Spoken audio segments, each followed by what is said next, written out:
ما لیس لک بہ علم، جس کا علم نہیں ہے اس کے پیچھے نہ کو لگ۔ ان السمع والبصر والفؤاد کل اولئک کان عنہ مسئولا، بے شک کان اور آنکھ اور دل، ان کے بارے میں ضرور پوچھ ہونی ہے۔ ان کا استعمال صحیح کرو، غلط استعمال کرو گے اللہ کے پاس جواب دینا پڑے گا۔ اسی طرح سے ایک حکم اور بیان کیا کہ غرور اور تکبر کے ساتھ مت پھرو، اتراتے ہوئے مت پھرو،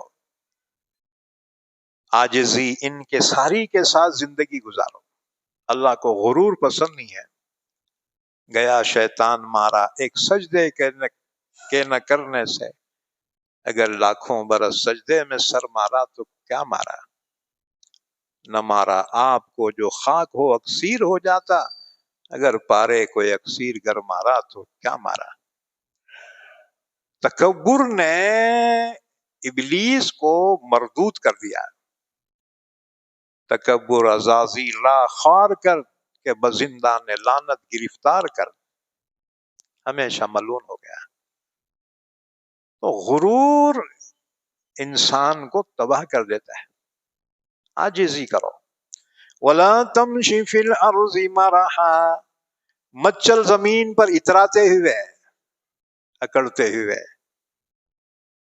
إِنَّكَ لَن تَخْرِقَ الْأَرْضَ وَلَن تَبْلُغَ الْجِبَالَ طُولًا، کیا تو زمین کو پھاڑ سکتا ہے اپنا پیر مار کر؟ کیا تو پہاڑ سے بھی زیادہ اونچا ہو سکتا ہے؟ پھر تجھے غرور کرنے کا حق کیا ہے؟ اپنی اوقات میں رہو، اللہ کے سامنے غرور نہ کرو۔ جی حد سے زیادہ شو نہ کرو۔ کل ذالک کان سیئہ عند ربک مکروہا، ان میں اللہ کو سب سے زیادہ ناپسند چیز جو ہے نا، وہ ہے غرور، تکبر۔ ان کی برائی اللہ کے نزدیک بہت زیادہ ناپسندیدہ ہے۔ ذالک مما اوحی الیک ربک من الحکمہ، یہ ہیں وہ احکامات آپ کی جانب آپ کے رب نے وحی کے ذریعے سے آپ کو عطا کی ہیں، اس میں حکمت ہے۔ وَلَا تَجْعَلْ مَعَ اللَّهِ إِلَٰهًا آخَرَ، اللہ کے ساتھ کسی کو شریک مت کر، اللہ کے برابر کوئی نہیں ہے، اللہ کا شریک کوئی نہیں ہے۔ اگر تو شرک کرے گا انجام کیا ہے؟ فَتُلْقَىٰ فِي جَهَنَّمَ مَلُومًا مَدْحُورًا، جہنم میں ڈالا جائے گا ملامت کیا ہوا اور ڈھکیلا ہوا۔ اس کے بعد پھر فرمایا، عرب جو ہے نا بیٹیوں سے نفرت کرتے تھے، اتنی کہ بیٹیاں پیدا ہوتی نا تو بعض عرب جو ہے اپنی بچیوں کو ایسا گلا دبا کے مار دیتے تھے، اور بعض تو پہلے سے گڑھا کھود کے بچی کو لاتے، اس میں ڈھکل کے اسے زندہ دفن کر دیتے تھے۔ بچی چیختی چلاتے رہ جاتی، نہ باپ کو رحم آتا نہ ماں کو۔ اچھا، یہی عرب یہ بھی عقیدہ رکھتے تھے کہ فرشتے خدا کی بیٹیاں ہیں۔ اللہ نے فرمایا واہ رے واہ، تمہارے کو بیٹے اور اللہ کو بیٹیاں، ایک کیسی بھونڈی تقسیم کر رہے ہیں۔ افاسفاکم ربکم بالبنین، کیا تمہارے رب نے تمہیں بیٹے دیے ہیں چن کے؟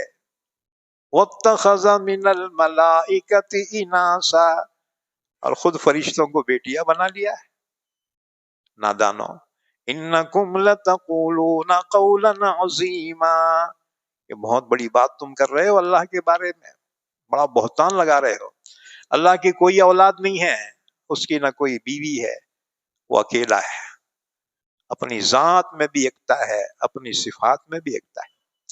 وَلَقَدْ صَرَّفْنَا فِي هَذَا الْقُرْآنِ لِيَذَّكَّرُوا، ہم نے پھیر پھیر کر یہ مثالیں اور یہ احکامات بیان کیے ہیں قرآن میں تاکہ یہ لوگ نصیحت حاصل کریں.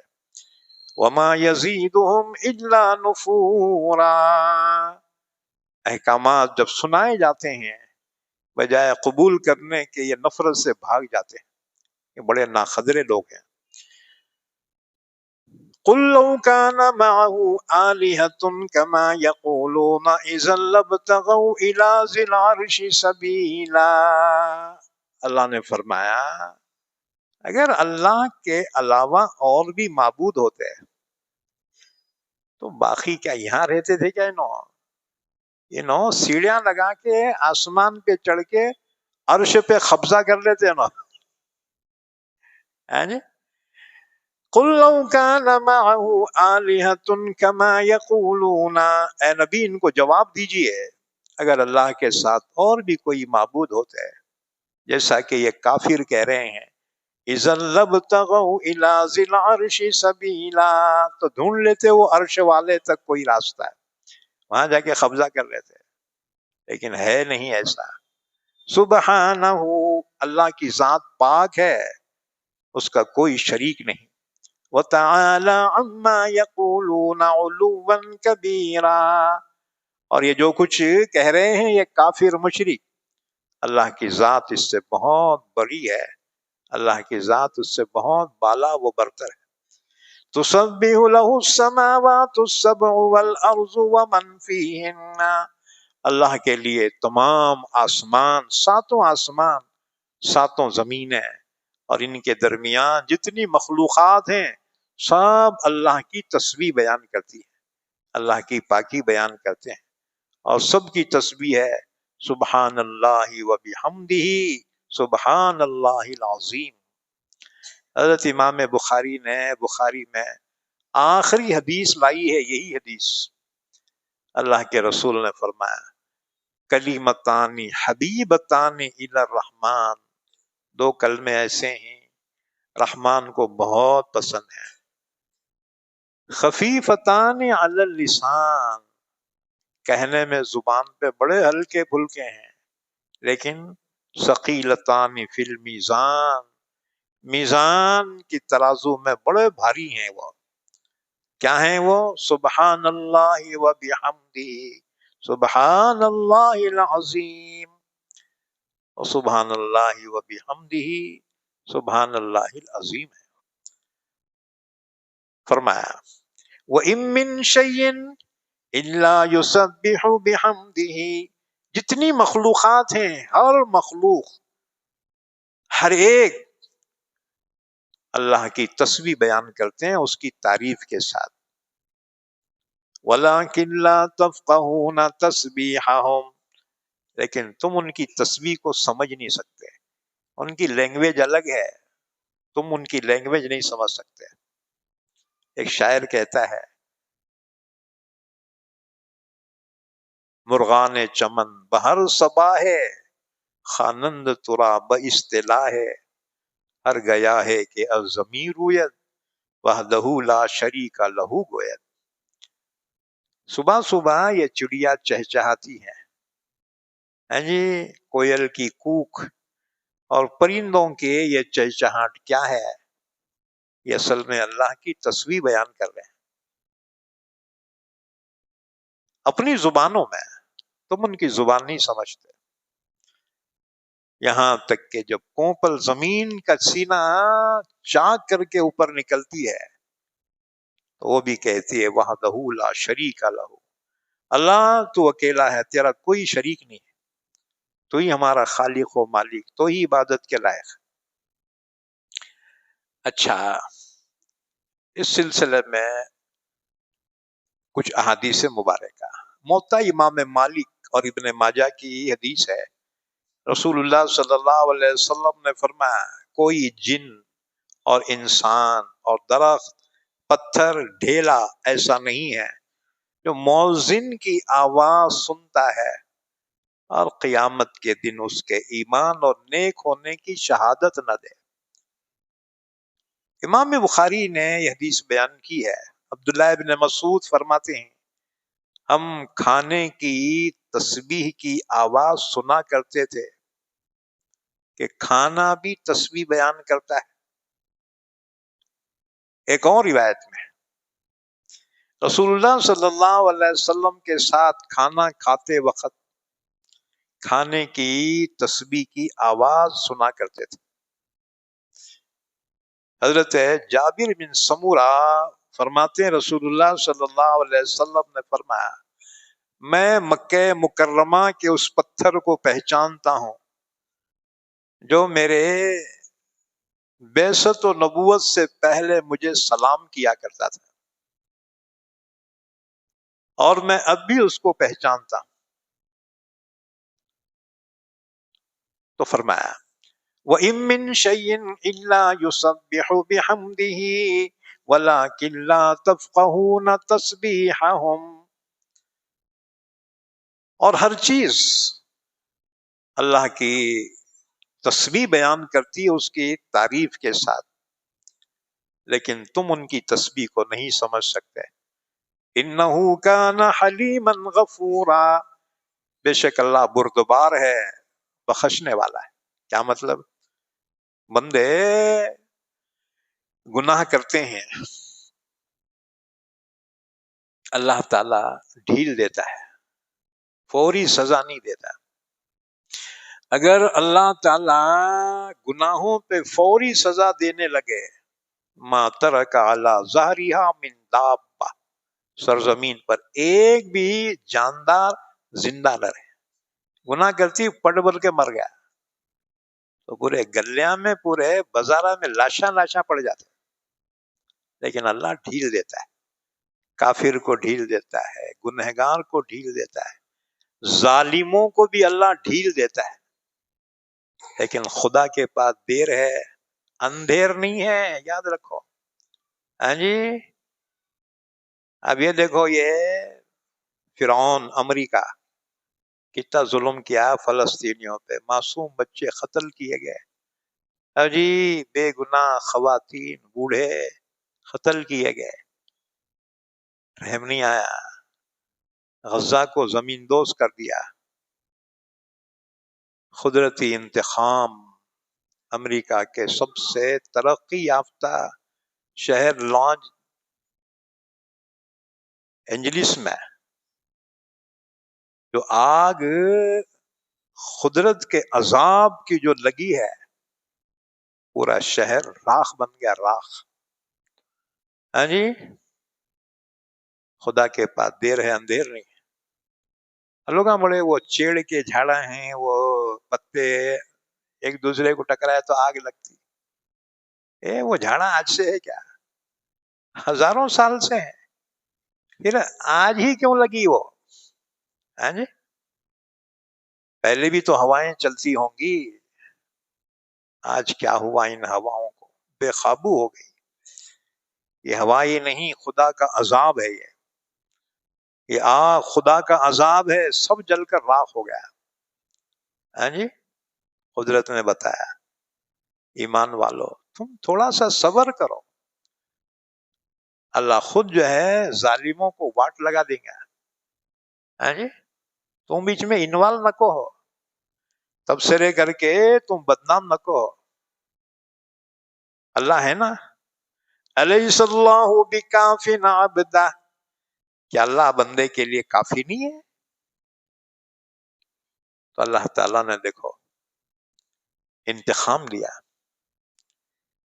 اور ظالموں کو وارننگ دی. اللہ کے عذاب سے، اس کے غضب سے ڈرو، ظلم نہ کرو. ہاں جی. جس کا کوئی نہیں ہوتا اس کا خدا ہوتا ہے. اللہ نے ان کی آہوں کو، ان کی دعاؤں کو سن لیا. ان معصوم بچوں کی جو بلک بلک کر دنیا سے دم توڑ گئے. ہاں جی.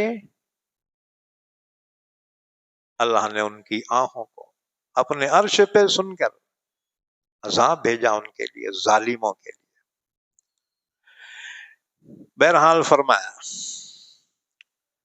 انہ کان حلیما غفورا، بے شک اللہ بڑا بردبار ہے، فوری سزا نہیں دیتا، بڑا بخشنے والا ہے. کوئی ہے توبہ کرنے والا، اللہ اس کے گناہوں کو ضرور معاف کرنے والا ہے. بہرحال ہم نے آگے آیتیں پڑھی تھی، وقت مکمل ہو گیا. انشاءاللہ باقی آیتوں کی تفسیر آئندہ مجلس میں ہوگی انشاءاللہ تعالی. اللہ سے دعا ہے اللہ ہم سب کو قرآن کریم سمجھنے کی، عمل کرنے کی توفیق عطا فرمائے. درود شریف پڑھ لیں، دعا فرما لیں. اللہم صلی علی محمد وعلی آل محمد بارک وسلم. یا اللہ ہمارے گناہوں کو معاف فرما، ہماری خطاؤں سے درگزر فرما. اس قرآن کی مجلس میں جو بھائی اور بہنیں شریک ہیں، اللہ تمام کی جائز تمناؤں کو پوری فرما، سب کی جائز حاجات کو پوری فرما. یا اللہ ہمارے مرحومین کی مغفرت فرما، سب کو جنت الفردوس عطا فرما. ہمارے بیماروں کو شفائے کامل عطا فرما. ہمارے اہل و عیال کی، ہماری اولاد کی، اولاد کی اولاد کی، سب کی حفاظت فرما. سب کے عمروں میں، صحت میں، رزق میں برکت عطا فرما. جب تک زندہ رکھ ہم تمام کو اسلام پر زندہ رکھ اور خاتمہ ایمان پر فرما. وصلی اللہ علی نبینا محمد وعلی آلہ وصحبہ اجمعین برحمتک یا ارحم الراحمین.